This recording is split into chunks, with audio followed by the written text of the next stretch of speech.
I am here with Lázaro Lima, one of my great sort of superheroes in the world of Latinx cultural studies. And this is just an incredible honor. And I am so excited and happy to be here with you, Laz, right now.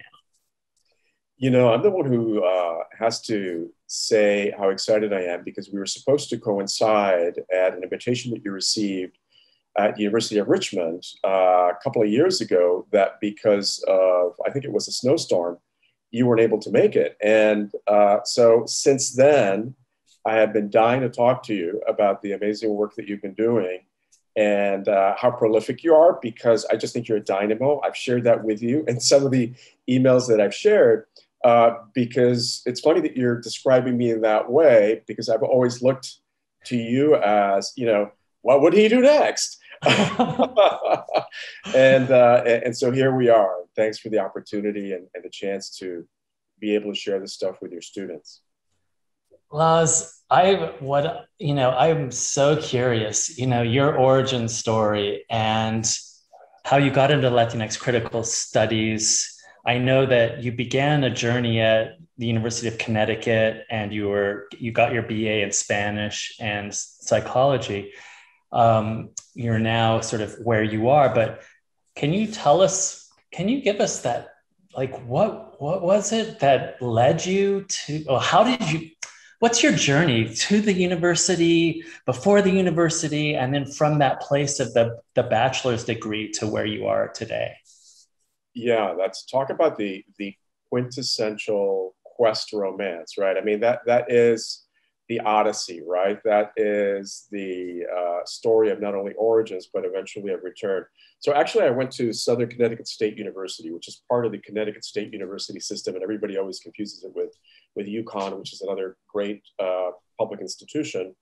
But my arriving at Latinx Studies was pretty circuitous because, man, at that time, we had no sense of anything other than, if we were lucky, in the Spanish classroom, Latin American literature.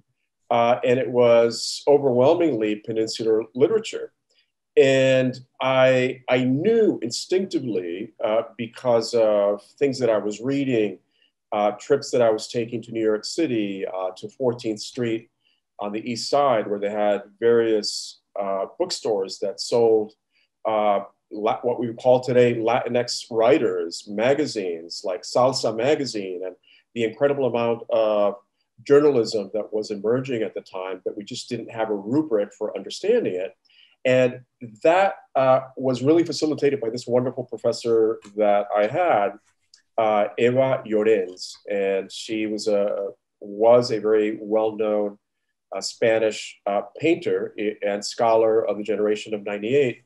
And one of the things that the origin story is pointed to me about Eva is she called me out on being brown and gay. And she said, look, you had better not only finish your degree and finish it well, but get a PhD. You're coming from working class origins. You're coming from a very conservative environment. And she didn't posit it in that avuncular tone, that sort of like, do this. But it was a natural discovery. And she became an emblem of how to do pedagogy for me. And she allowed me freedoms that other professors wouldn't in the context of the classroom.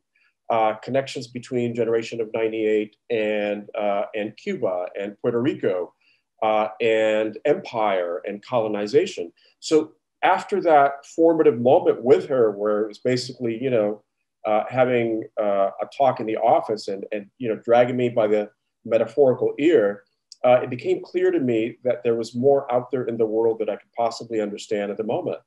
My parents were amazing working class, factory jobs. I would help mom clean houses in Westport, Connecticut, and Darien, Connecticut, some very fancy zip codes still to this day. And I saw that world as something that I couldn't possibly inhabit.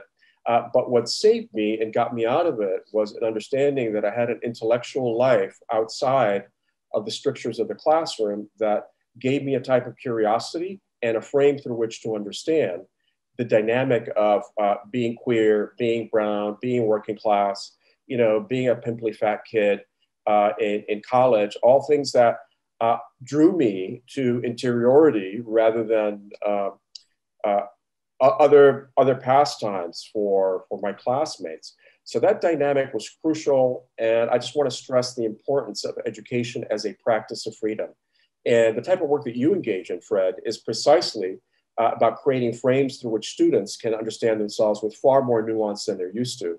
Thus my respect and admiration for your work, and also part of my respect for understanding that the great leveler, if there is to be one in this experiment called democracy, is education. And education in the traditional sense of artes liberales. And I grew up in the critical theory era where we were supposed to disdain the Western canon, but the reality is artes liberales, or what we call today the liberal arts, is really freedom from indoctrination, freedom from fear, freedom from enslavement, freedom from dogma and superstition. So that tradition has a particular relevance to American political democracy, especially in the 19th century, where this project called democracy gets concretized in the 19th century through thinkers like, and students would know this name, like John Dewey, Dewey Decimal System. I know that most students probably don't go to the library to go through the stacks, but they understand the Dewey Decimal System. And one of the greatest gifts bequeathed to the world by American intellectual thought, US intellectual thought, is pragmatism. And one of the things that Dewey exalted was this notion that if we weren't to replicate the problems of the old world, we had to inculcate in our learners and students an absolute skepticism in front of dogma. And that came from a longer Western tradition because Dewey felt that the only way that democracy as a project could survive was through an educated citizenry. So we see in the 19th century this incredible moment where through the Moral Act, spelled M-O-R-R-I-L-L, introduced in the 1860s and then again later on, created what today we understand as the land-grant state university system. So think of, University of Connecticut, University of Ohio, University of Texas. All those were created under the understanding that beyond being agricultural institutions that taught individuals in the 19th century about best farming practices, it was also about creating informed citizens that could keep a democracy thriving and capable of transforming itself with the times. So all that stuff just blew my head open, man. It just made me realize that I was connected to a broader history too, that I thought that I was an interloper in. And part of the discovery that I made in the classroom with Eva Llorens and certainly other professors at the undergraduate level that I eventually found who weren't necessarily my professors, but became my mentors, because as we know, students oftentimes major in professors, and professors end up doing labor that's unaccounted for within the context of the university. And so I'm always very conscious of that as well. But part of that openness to our connectedness to history was understanding that we had this incredible lacunae, this sense of Latinos, always interlopers, always the forever foreigners. Yet what I had studied on my own and what I began to understand was, no, we were here way before the consolidation of the United States in its current geopolitical form. And I wanted to understand then in graduate school, what was it that allowed for these historical amnesias that made it impossible for us to be understood as a disparate but relatively cohesive unit organized around ethnic identity, culture, language, and histories of empire, and certainly a lot of other things, and also great heterogeneity too. But the US is interested in creating ethnic and racialized subjects. And I'm happy to talk more about that as we move forward, because one of the contributions that I hope I've made in my work is understanding that Latino-ness, or what today we call Latinx cultural identity, is really a relationship to the state, first and foremost. And understanding that relationship to the state then allows us to, if we wanted to, discuss why use Latinx over Latino and Latina or what have you. But what I continue to find in the undergraduate classroom and even in graduate school is a very solipsistic understanding of Latinx identity that's premised on one's feelings.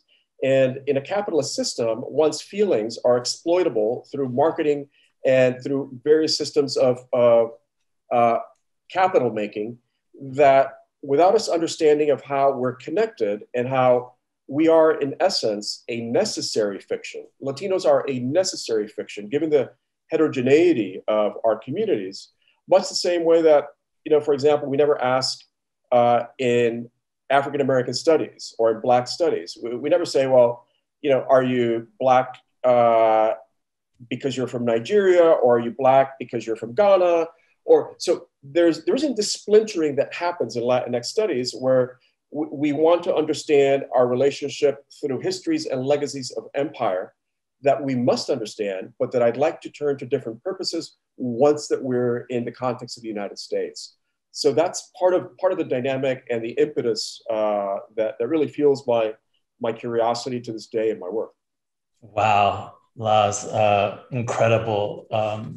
Not just kind of the romance quest prototype, and then of course in and through your own experience, but wow, taking us in and through the education system, John Dewey, democracy, but finally, or ultimately, at least in this little bit of our conversation, like a reminder of fear and the exploitation of emotion systems that sort of capitalism has latched onto so readily and so easily, and kind of, oh my gosh, I could see all sorts of ways just right now this morning, and kind of the Twitter feeds and these little domes of echo chambers, and how this is all operating to kind of divide us, right?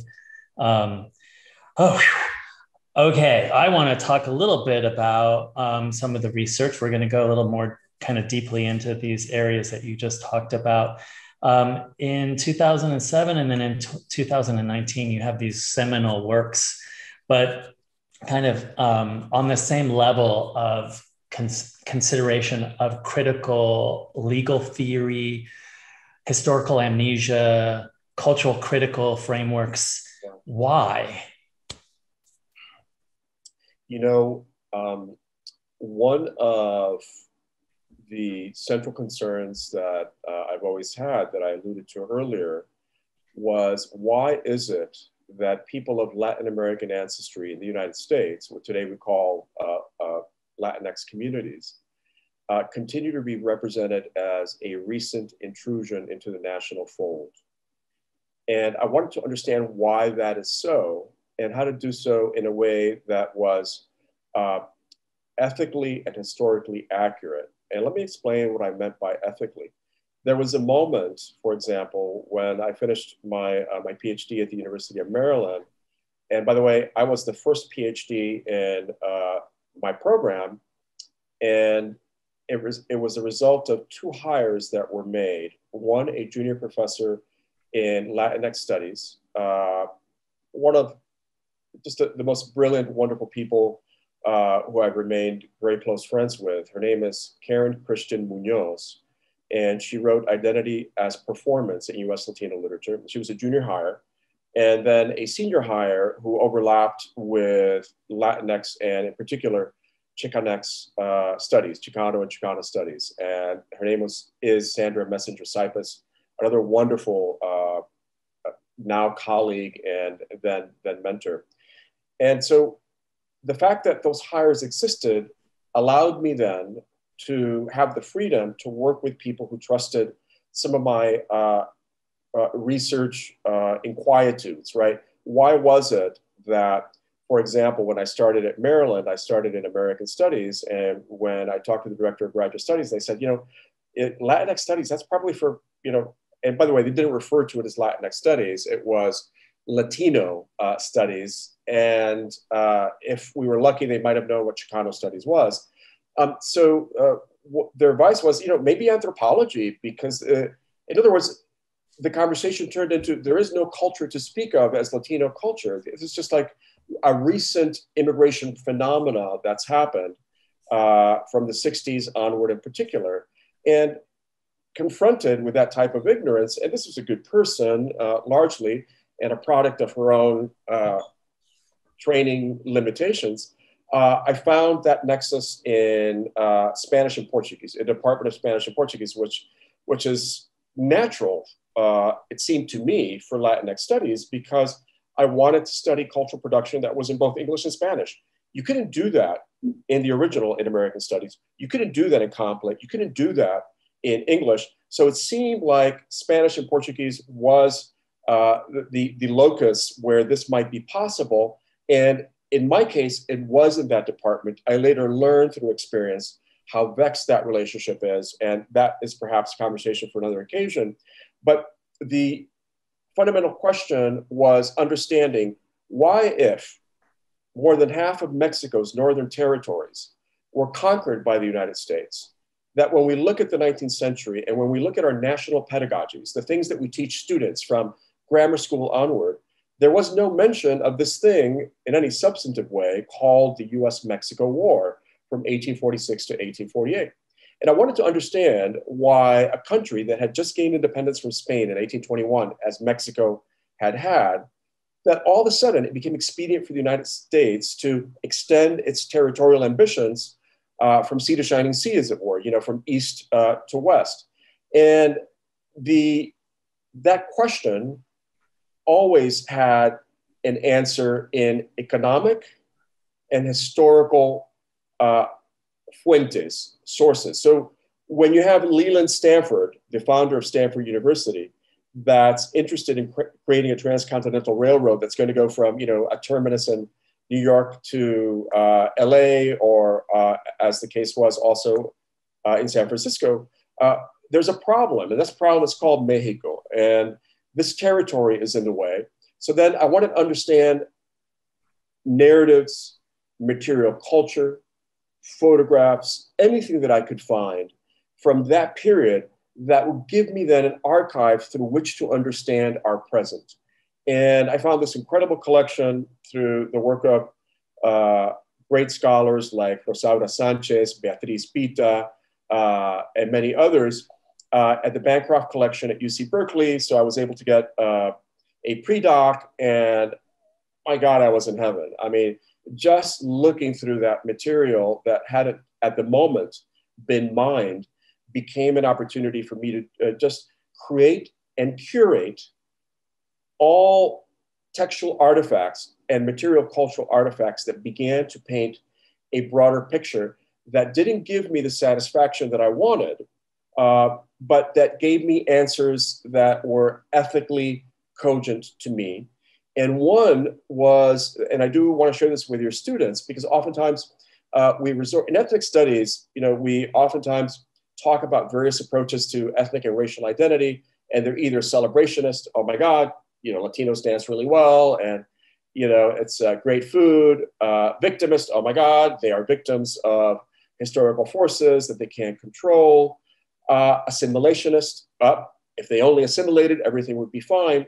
But I began to chart another opportunity for understand ethnic cultures, and in particular Latinx ethnic cultures, and that was through agential transformations. What sort of agency, what sort of power did Latinos begin to exert in the context of their own cultural and historical demise within what then became, after 1848, the United States?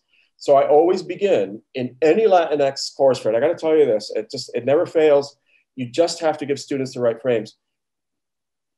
When we talk about states like California, Nevada, Nuevo Mexico, parts of Wyoming, Colorado, and Texas, or Texas, which had claimed its Lone Star independent status in 1836 before the US-Mexico War, we begin to see that these topographical name places also tell a linguistic story about that space.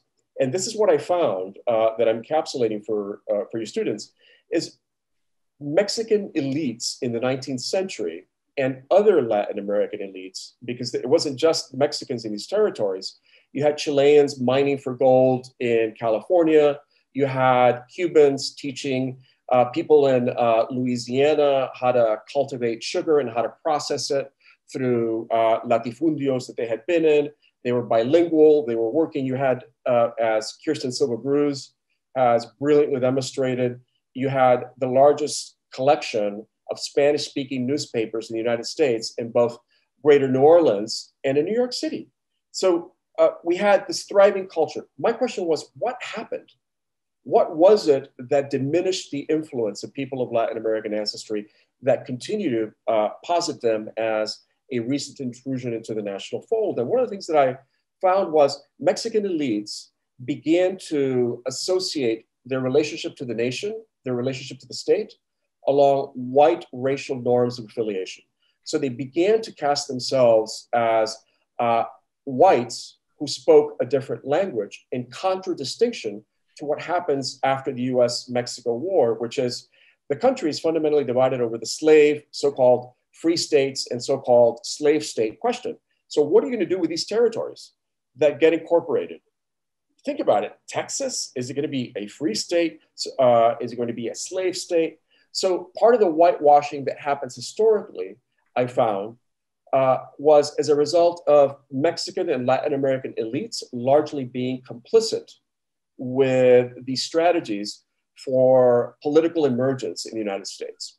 And one frame that is absolutely necessary for students to understand is that the Tratado de Guadalupe Hidalgo, the Treaty of Guadalupe Hidalgo, guaranteed three things for Mexicans that were in these territories: that they would have US citizenship, that they would be able to practice their own religion, and that they would have their land grants verified by the courts as legitimate. So those are, by the way, Articles 8, 9, and 10 for any of the students that want to look it up in the Treaty of Guadalupe Hidalgo.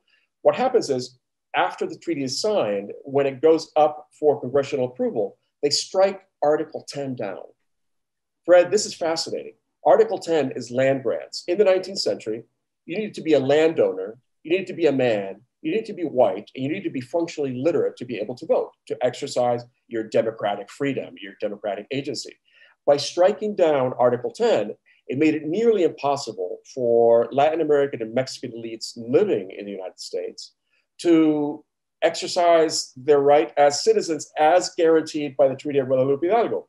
So it was stunning to me that that particular story just was left out of the narratives of nation, and how all of a sudden Mexicans began and Latin Americans began in the late 19th century to be classed as whites, as rather Blacks who spoke a different language. In other words, they were classed as Black. And the alternative turn then for Mexican and Latin American elites is to class themselves as white. So then you have, this incredible text, The Squatter and the Don by Maria Amparo Ruiz de Burton, where, you have Spano-Americans living in California, Alta California, and they are blue-eyed and blonde and they're noble. And the only thing that separates them from whiteness is they're not Protestant, but then all the characters marry to the degree where marriage provides an archetypical resolution to historical conflict. So you have Protestants marrying white Catholic Mexicans and Latin Americans, presumably Latin Americans as well, even though that novel was specifically about Mexican Americans. So we see then that cultural production begins to insinuate itself within the practices of racist ideology that consolidate this country as one that's inherited a Black and white divide and nothing in between. So that second book, project, and projects in between as well, but certainly in that second book, I wanted to see what 20th and 21st century responses were to this historical elision. And that was part of the dynamic of trying to understand how we can, you and I, students themselves, can create alternative pedagogies of inclusion to understand themselves as constitutive and formative of American cultural identity, rather than just recent arrivals, as the narrative tells us. Now, there's that too, obviously. We see waves of migration that happen after the 60s for reasons that are very specific, that I'm also happy to talk about, that could be historically identified with great clarity.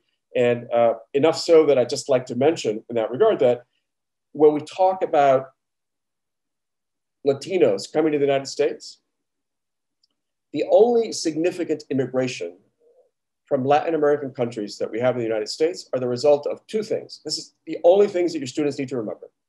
There's only two fundamental reasons why we have Latin American immigration to the United States. One, military intervention by the US in the country of origin. Think of Guatemala. Second, corporate intervention. Think of Puerto Rico and pharmaceuticals that after 1917 go to PR and, by the way, create the conditions under which the first hormone to curb reproduction, Enovid, is introduced through a series of experiments, as I describe in the book, unwittingly on Puerto Rican rural women who all of a sudden they become as guinea pigs for what became the first feminisms that we had in the United States on the backs of Puerto Rican women, it must be told. So corporate intervention, military intervention tell that story. And when we talked in this past administrative structure, this number 45 and the so-called caravan from Central America, think of Banana Fruit Company, think of corporations like Coca-Cola, who go into these territories. They don't have to create the infrastructure that they would if they were in the United States. So no tax incentives are there for building roads, for creating clean drinking water, safe environmental standards. That money goes outside of the country to the multinational. And what happens is you have children in Guatemala still, because of poor drinking water, drinking Coca-Cola from the moment they are born, and what that causes and does to the body, and what that does to hormonal pollution with regard to pharmaceutical pollution in these territories. So I began to see a broader picture where I needed different tools. So as I often tell students, if theory allows us to ask a question from a particular point of view, say, if you want to study women's labor, you study why they might make still to this day, 68 cents to the dollar, where it was for my generation, like 61 cents or whatever. So theory needs to be also understood as a relationship to methods. And methods are the tools through which we answer the questions that are theoretical and give us then a concrete object of knowledge. And that's why it becomes so important for us in Latinx studies to really be truly interdisciplinary in the best sense. Not as, whacks who somehow pretend to know X or Y. I know my limits, but I know where to go to get the right type of training or understanding, whether it's oral histories or whether it's talking to my colleagues in law to understand critical race theory better. So those frames then become central for students to then create their own freedoms, to create their own relationship to the United States, not in what Lorna D. Cervantes called our excuse me tongue, but rather as generative agents that allow us to step outside the celebrationist, the victimist, and the assimilationist paradigm so that we can create practices of freedom that make us the best of democratic practice, even though the rest of majority white culture is lagging behind in its ability to fortify democratic practice. So these are some of the exciting things for me in Latinx studies that I want students to be very clear about. In some, understanding the historical, Treaty of Guadalupe Hidalgo, understanding responses by ethnic subjects that created the conditions for their own caging, their own limited entry into American civic life. That is the belief that they were white. Fascinating research being done for a long time. Carrie McWilliams, The Myth of the Spanish Southwest, where you have these beautiful Zapotec faces in New Mexico and Arizona that call themselves, oh no, I'm Spaniard. I'm not indigenous, I'm Spaniard. Those cultural industries, those national pedagogies in our own countries create the conditions under which we then assume the very strictures of our own containment. And my role, Fred, as a professor, as a teacher, as a mentor, is to, as best I can, free myself from those strictures so that they can ask better questions that I'm capable of asking because they have different generational needs than I do. Wow. So absolutely brilliant and lucid and grounded. And well, yeah, I mean, you're schooling me right here, right now, Lazs, for sure. I know that literature and the way you talked about it just now and the importance of kind of marrying or seeing cultural phenomena and historical material practice as not kind of separated, but as resonant with one another. You spend some time on Rafael Campo, of course, and Alicia's work and others in your book from the Latino Body. Could you say a few more words about literature in the way that you kind of bring this critical, legal, theoretical, material framing into your analyses? Yeah, great question. And again, I am the product of my own limitations, which is I used texts that I was interested in that were literary texts that were meaningful to me for particular reasons that elaborated different aspects of my concerns about Latinx cultural and historical identity in the United States. But one of the important things from this particular historical moment that I began to study in the Latino Body was how we as scholars of ethnic studies, scholars of literature, really began to create stark demarcations between Latin American literary culture and US literary culture. And one of the phenomena that emerges in Latin American culture, especially in the middle to late 19th century, is that the novel becomes a way to resolve historical conflict in the absence of a state that would grant justice and freedom to its inhabitants. So let me give you a couple of examples. We have this great tradition, Doris Sommer elaborated on this many, many moons ago in her important work, Foundational Fictions, where you have countries, for example, like Mexico, gained their independence from Spain in 1821, yet how do you create a sense of identity when you are not ostensibly reifying the center of the metropole that destroyed your people, that destroyed your indigenous roots, that destroyed your gifts for freedom and wanting to be free. So when Mexico gains independence in 1821, we see a series of novels that begin to emerge that chart this historical impasse through marriages that bring resolution to historical conflict between class, race, and ethnic identity. I was born in Cuba. So another classic example is Cecilia Valdez by Cirilo Villaverde, where you have Cecilia, a Black woman who is mulata but passes for white, and her love and desire for her criollo, her white Creole beloved. And he's not too interested in her. He's interested in keeping money within the family.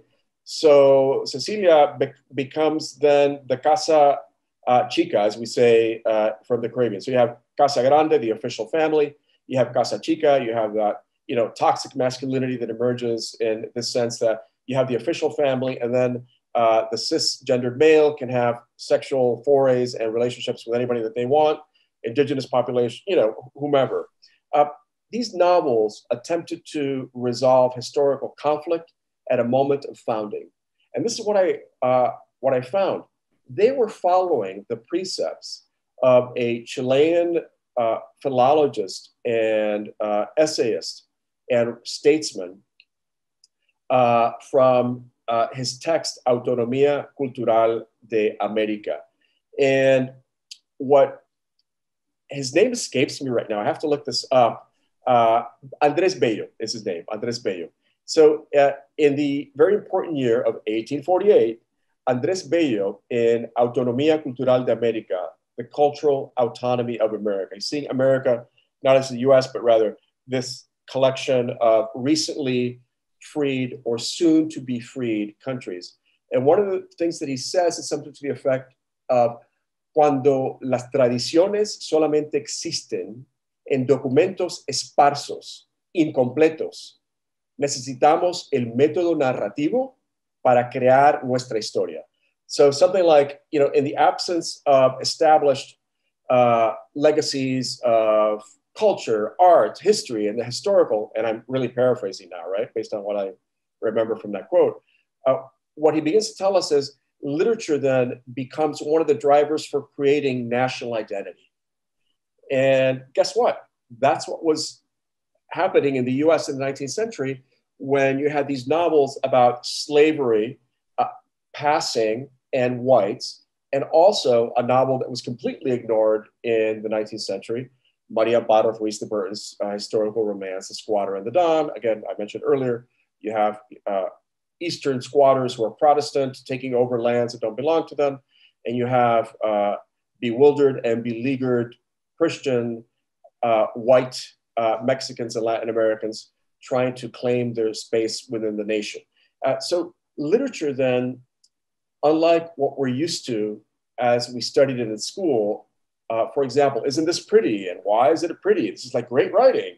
Yet students don't have the frames for understanding that because all they have is the inheritance of what the professor, the teacher tells them. So it became really important for me as part of my pedagogical practice to make sure, what are the frames that students are going to need to understand this dynamic?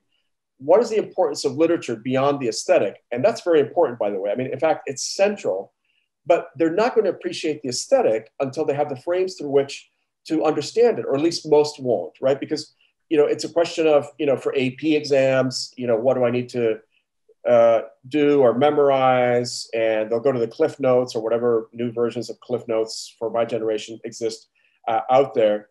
And the three principal frames that I like to share with students that they must understand to create a sense of groundedness in our present that projects into the future and understands the past is the three principal pillars of literary studies: periodicity, canonicity, and critique.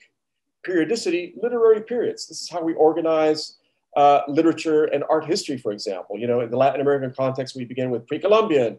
From pre-Columbian, we discuss its relationship to the medieval to Renaissance, Renaissance to Enlightenment, Enlightenment to Romanticism, Romanticism to modernity, post-modernity. I situate students within that frame because I want them to see the gaps of what doesn't fall within those frames and why. And that has to do with canonicity, or how we canonize text. And why is it, for example, that when we think of American literature, we think of American literature as from its formative moments, from Cotton Mather's and the foundational writings of Broadstreet to Whitman, Thoreau. We don't think of Maria Barros Ruiz de Burton. And you know who else we don't think about? We don't think about Jose Marti, who spent most of his life in New York and Philadelphia and Tampa Bay, writing in both English and Spanish. We don't think of the likes of Mariano Azuela, whose brilliant novel that charted and was prescient in understanding the future of Mexico, Los de Abajo, was published in 1917 in what we call in Spanish Entregas in El Paso, Texas, otherwise known as El Paso, Texas. This classic of Mexican literature, Los de Abajo, is published in the United States, not in Mexico. So what would happen if we broke free from the constraints of canonicity to the degree that we understand its importance with periodicity, so that students can then exercise the critic function, what I call the agency function, so they can say, who benefits when we don't include Martí, when we don't include Ruiz de Burton, when we don't include Azuela as part of an emerging American US canon. And having them, and it's really interesting to see how oftentimes they just light up in the classroom and they begin to see relationships, so that when we discuss their own families and what were the traditions that were oral or written. I've had students from the Dominican Republic, PR, and Cuba talk to me about the decima tradition, those 10-syllable compositions that their grandmothers used to sing as lullabies. Well, that's also related to a broader tradition of prosody that emerges in the West. And they begin then to see oral culture being deeply related to literary culture in a way that interfaces quite well when we do, for example, the corrido, the so-called Border Ballad. And we begin to explain, well, why 8 syllables? You have a famous ballad like the Ballad of Gregorio Cortés, en el condado del Carmen, and then it goes on to explain where in the county of El Carmen, Cortés is chased down by ruthless Texas deputies. The 8 syllables and the 8-syllable structure, which is the Romance structure from the troubadour tradition onward, is all the body could withstand without taking another breath. En el condado del Carmen. You breathe again, and then you do another 8 lines. Why was that important? It was important because this wasn't meant to be read, it was meant to be performed. Therefore, you tie in music, whether it's Ariana Grande or J-Lo, my favorite, but I got to get better references as I get older, and certainly more recent ones, and then figure out then how then I could bring them into the conversation by beginning to study the lyrics of whether it's Frank Ocean, that they're listening to, or whether it's, Bad Bunny, whomever.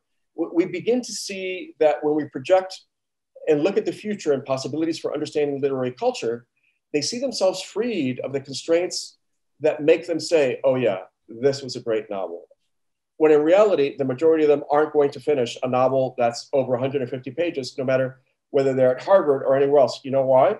Attention span. So we're practicing a pedagogy that hasn't caught up with how to bring them in and then create the conditions for a futurity that allows us to understand how literature is a saving grace, and it's not going to happen when we have diminished enrollments in Spanish, and Portuguese departments, Romance language departments, English departments. So we need to figure out a way to do that. So my pedagogical practice is always interested in what, you mentioned, civil rights. I'm interested in practices of freedom, and how can students then help me understand how better to instantiate their own conditions of emergence as free, young intellectual subjects that could then create meaning in their own life with more nuance than they're used to.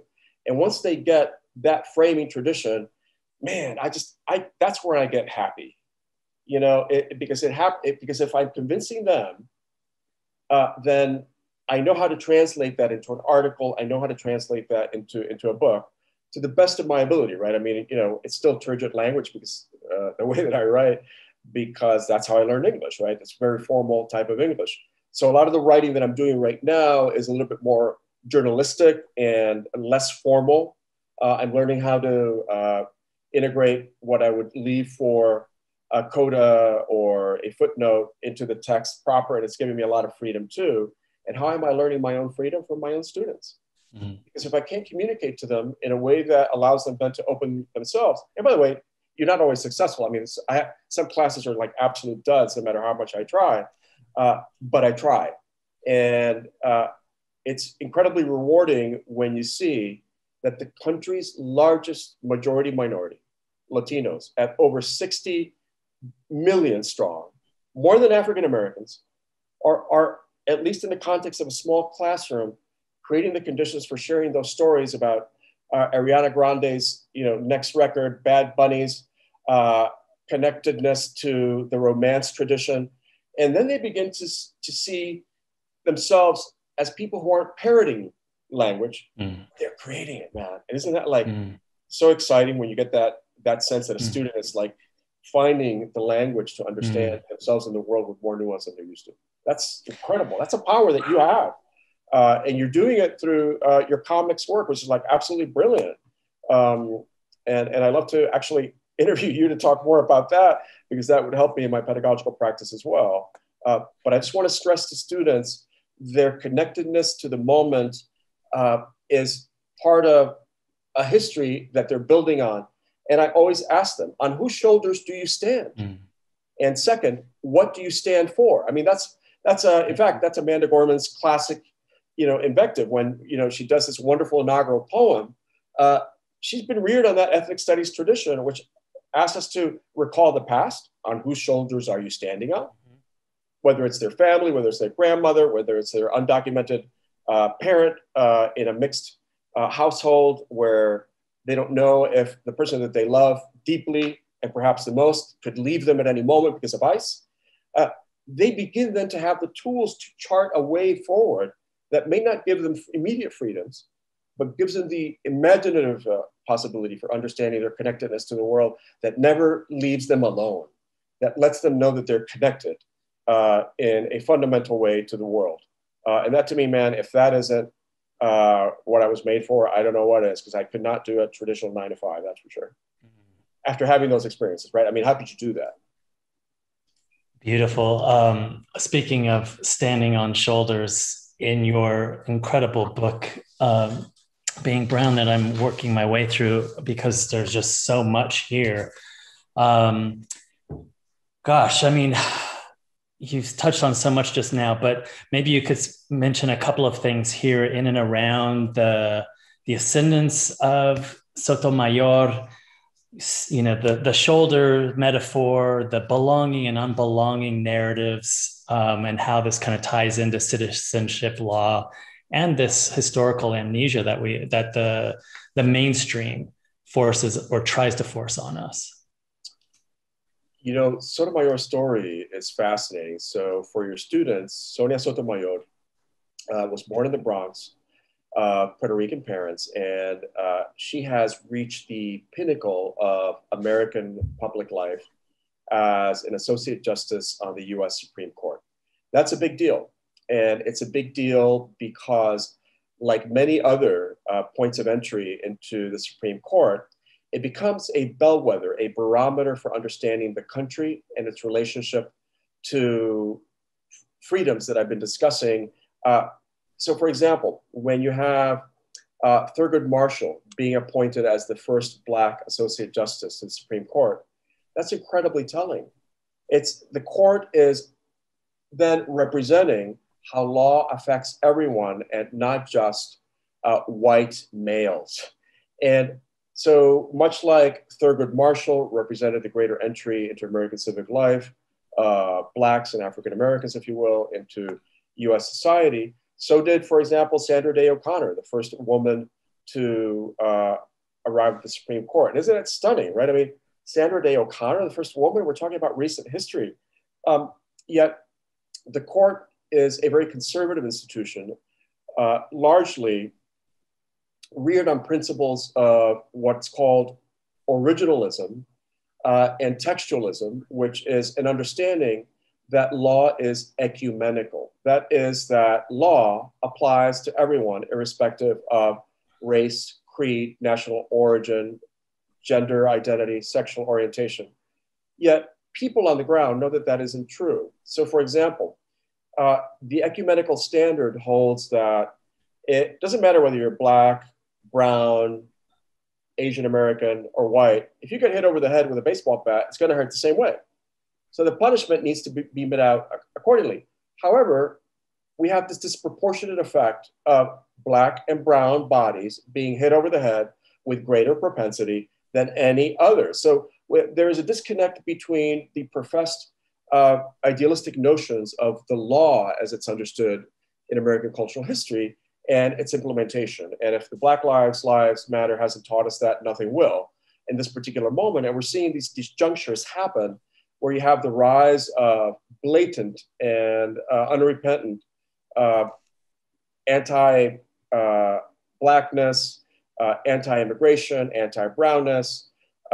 Again, we had the conditions that allowed the former president to create a white republic yet again.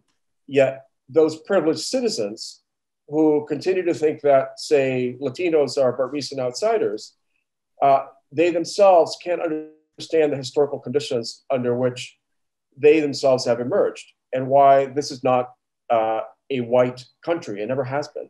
That's part of the national mythology. So one of the things that is fascinating about Sotomayor is having achieved the status, it allowed me to think through how she becomes a figure through whom the practice of freedom in American political culture could get reinvigorated again for scores of undocumented nationals, second-class citizens, brown kids who may be citizens, but who don't see themselves reflected into the national fold. So she becomes a figure through whom the character and promise of American political life could be regenerated for a whole other generation. And I was really worried about that because we should think that that's redemptive. Isn't that wonderful? The reality that I was seeing was that the conditions that allow Sonia Sotomayor to thrive no longer exist, point blank. Let me give you examples. Sotomayor arrives at Princeton University in 1972 the second year that they had allowed women to Princeton College. That was because the 1964 Civil Rights Act said that you needed to give citizens access, and the same type of access, to privileges and institutions and education. So, for example, and your students will probably get this, right?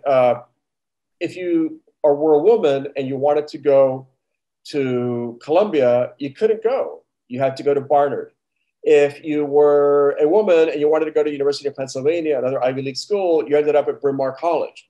If you were a woman and you wanted to go to Harvard, you couldn't. You had to go to Radcliffe College. Right now it's an institute. So that history begins to change with the Civil Rights Act, where all of a sudden women and minoritized others were given the same freedoms and access that white men had received all along if they were a particular social and class standing. So she enters Princeton in 72, graduates summa cum laude, and goes to one of the best law schools in the country, Yale Law, graduates in 1979. But what happens by the moment she graduates? In 1978, the Supreme Court case, Buckey versus the University of California system, made it so that universities could no longer use what they had used up to that point, which was a limited quota system. So for example, the case was against the University of California, Davis, where a medical student said that unqualified, Black and brown applicants and women had gotten in where he should have, and that was illegal because that was discrimination. And the court determined that more or less it might be discrimination, but rather than making a decision, the court left it up to institutions to decide what constitutes diversity and why diversity is a good thing for the American population and for institutions at large.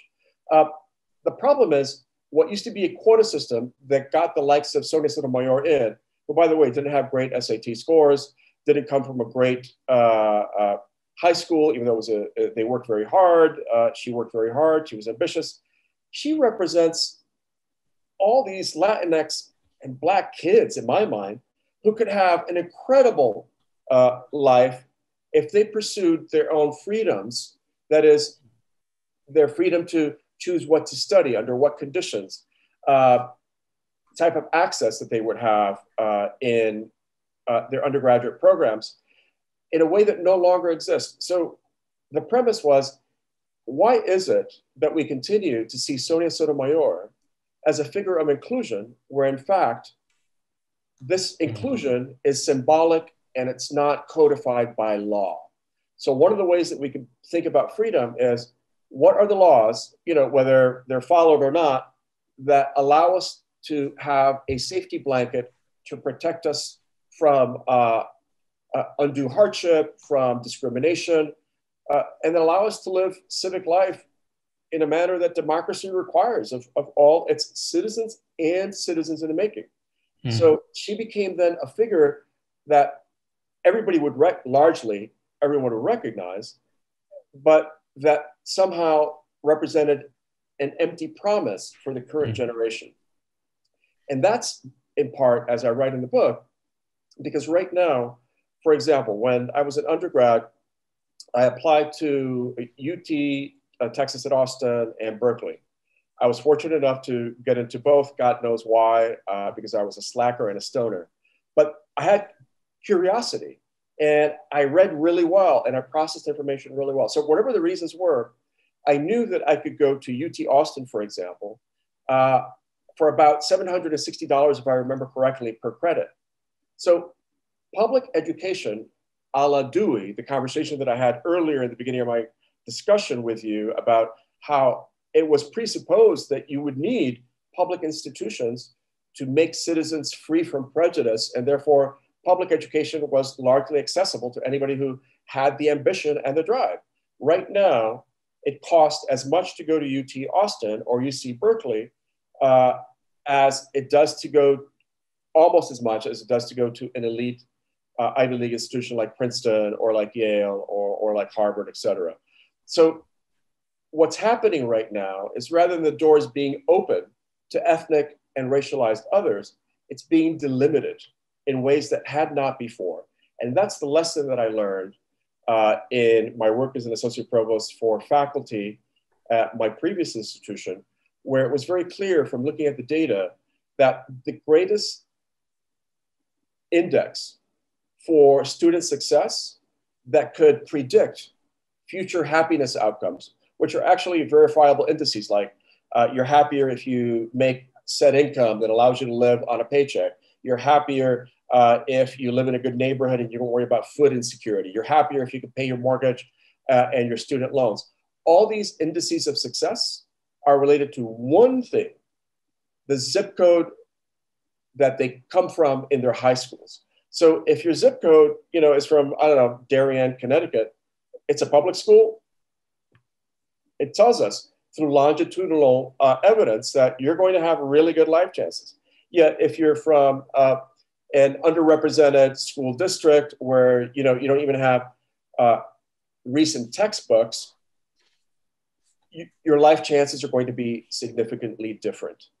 And that's really important because right now we're getting an assault not only on education and delimiting education for minoritized others in a way that we haven't since prior to the 1964 Civil Rights Act. What we're seeing is school systems actively working against, in particular, Black and brown students. And I'll give you just a quick examples that students can look up themselves. Pearson Educational, the biggest distributor of textbooks. We talked about national pedagogies before, how students learn their stories in relationship to the text that they study from grammar school onward. 3 years ago, they began to describe in a very conservative system by a GOP appointed director of education for the state of Texas, that Pearson changed the story of Blacks in the United States so that Blacks, all of a sudden in this Pearson text on civics, were migrant workers that were brought in to the United States to work on farms, and that they were largely treated well. That same educational board eliminated mentions of Thurgood Marshall, Cesar Chavez, the civil rights leader, Mexican-American civil rights leader. So we're getting assaulted not only in terms of public educational writ large, lack of representation, but we're having individual state-funded initiatives that want to constrict what counts as American cultural identity. And we need to fight back with ethical precision, historical accuracy, and not misstatements about how I feel, important though that might be. We need to go to law as one of the safety nets that I described before. So in sum, my work is fundamentally creating frames through which students can understand the relationship to the US. Even at a moment where, even as I was in high school, oh no, don't focus on the US, that's only privileging the United States. Well, what happens if we don't focus on the United States and the occluded histories of minoritarian participation that allow then for a version of American cultural identity to arrive as it has today, for example, on January 6th, where you have whites trying to overturn a democratically elected president by storming the Capitol of the United States. This is stunning. This happens in Latin American countries sometimes. It happens in emerging democracies sometimes. It's not supposed to happen here, yet the very people who are lamenting their lack of privilege because Black and brown people and cultural others are taken away from them are the ones who are destroying the very fiber upon which Black and brown bodies are building democratic practice. And that's the gift moving forward, and how students need to understand how critique is central to understanding their relationship not only to the past, but what they can do themselves. So then they could be actively free, make those who aren't free freer than they could possibly be. And by the way, by freedom, it's emotional freedom too, right? I have a right to live who I want. It's okay. No matter what my culture, my community, what my mother, what my father say. Those petite freedoms, those little freedoms that allow us then the ability to raise our heads higher and with greater clarity, so that we know that the space in front of us is a space where we belong.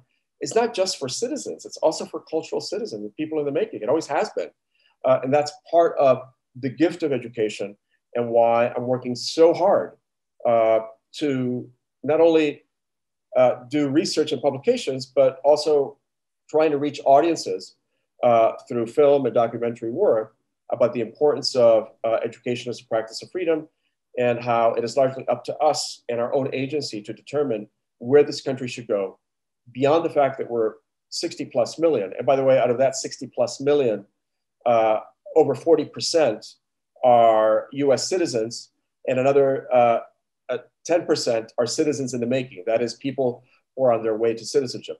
But that's why the extreme right, the reactionary, anti-democratic, zealot, white, nationalist, racist right are reacting so strongly against something that they see as a recent intrusion, whereas, as I show in my work, and many others have as well, even better than I have, that we're not a recent intrusion. Latinos are part of the constitutive core of what is today the United States. Lazs, we're gonna have, can we do a part two? Just because I am selfishly wanting more and more of you, your generosity of spirit and intellect, and how you're guiding me and others to see both the material reality as well as point us to our agency function for agential transformation, as you call it. Would it be possible to do a part two? I have to jump off here to do a thing for the short films for Nalip. So I don't know if you had time later in the week or later today, but the only way I'm going to do this is if I actually get to talk to you about your work in this because the interface that I see between the two is just like, I mean, you're doing something that I can't do, right? And you're also doing things that I'm trying to do. But I think we need a conversation that also brings your work into this, because I want to learn from you how the work that you're doing and you will be doing at UT Texas, because you're not at UT Texas yet, right? The 19th is my official start. Congrats, man. They are so lucky. I'm sure they're aware of that. I would love to talk about how our work is interfacing in a way that makes our collective projects more broadly meaningful. So the answer is yes. But you're going to have to, I'm going to have to be able to ask you questions. Okay, that sounds great. So for now, we're going to wrap this, and then you and I will find a little moment to continue. I've never experienced at this level the grace and gentleness and generosity of someone so smart and so engaged and aware as you, Lazs. So thank you. Wow, hearing that from you, just, dude, you choked me up. Thank you for that. I look forward to continuing this conversation. I really mean it.